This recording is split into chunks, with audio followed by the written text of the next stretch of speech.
Hey everybody, this is Nate with another Backcountry beer review. I'm here on Gold Hill, which is a beautiful New Mexico 12er and P1K. It's in the area of Taos, New Mexico, it's in the Carson National Forest, and it's a beautiful morning right now. There is no wind. It's actually pretty warm. The sun's come out. Seen bighorn sheep, have great views of New Mexico, Colorado. It's a perfect morning, basically.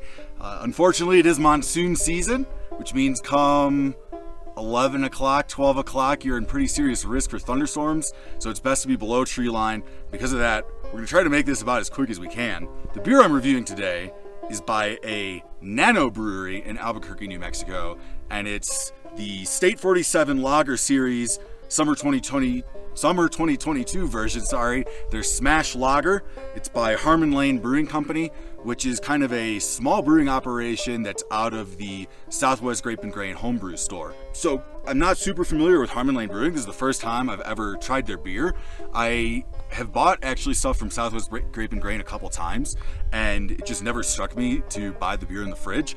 But as I learned more about it, I was really interested in giving it a try and seeing what it was about. Now it is #Lager Summer 2022 after all, and so had to get the lager, of course. And generally when you get a lager from a brewery you're not familiar with, let's be honest, it tends to be a little boring.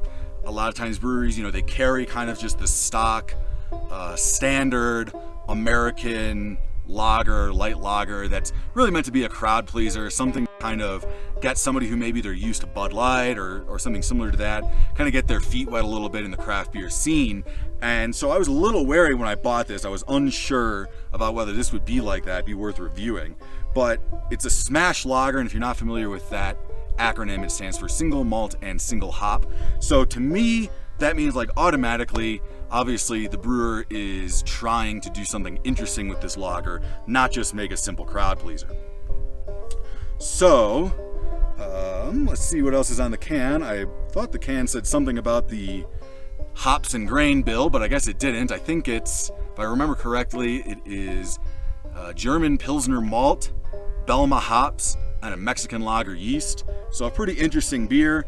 And of course, State 47 referencing the fact that New Mexico, despite being, I guess, the oldest inhabited state, at least by Europeans, it is the 47th state in the United States. So I'm trying to make this trip a long trip around kind of in this direction off camera. But, given that the weather may change just in the time it takes for me to get down to the shoulder of this mountain, I'm going to open up the beer up here on the peak so you guys can enjoy these amazing views with me. All right, well, it's time for a sip. There is currently a pika or chipmunk or something that is very brave, keeps looking at my backpack, and right now it's licking or biting the strap of my trekking pole. So yet another reason to make this a quick beer review. But anyway, not every day you get to drink a beer at about 8 a.m. and pretend like it's work, so time for that sip.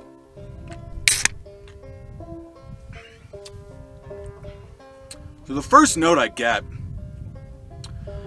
is really this, I'm getting this crackery Pilsner type note at the beginning with a little bit of floral nature, kind of like squash or squash blossom maybe. And pretty quickly it kind of dissipates and is just overwhelmed with this intense melon note. Like nothing I've really gotten before. I mean, I've had IPAs where there's a little bit of melon in it, but this is like drinking the melon juice at the bottom of your, cup of fruit salad that is always mostly melon and cantaloupe, obviously.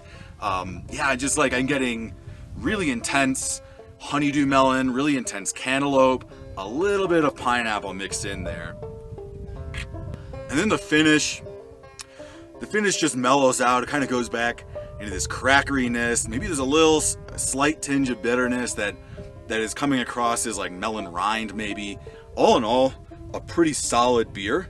I'm definitely going to have to try more of Harmon Lane's offerings. I mean, I'll say right now, I also picked up a Brut IPA that I'm not reviewing, but thought it was very delicious. And I think it's cool that there's there's nano breweries out there, especially, being in a brew store. I think it really harkens back to kind of the golden days of craft beer when it was all, home brewers starting big trends, and it's kind of cool to have something like that around here. So if you're ever in Albuquerque, they're right by a bunch of other breweries. Go check out Harmon Lane, check out Southwest Grape and Grain, and cheers. Have a backcountry beer for me. Or like I am, you know, you can also kind of get a taste, you know, now I know. Anyway, I'm rambling here. What I'm trying to say, and here I am saying that I'm in a hurry. What I'm trying to say is, yeah, this is like intense smelling.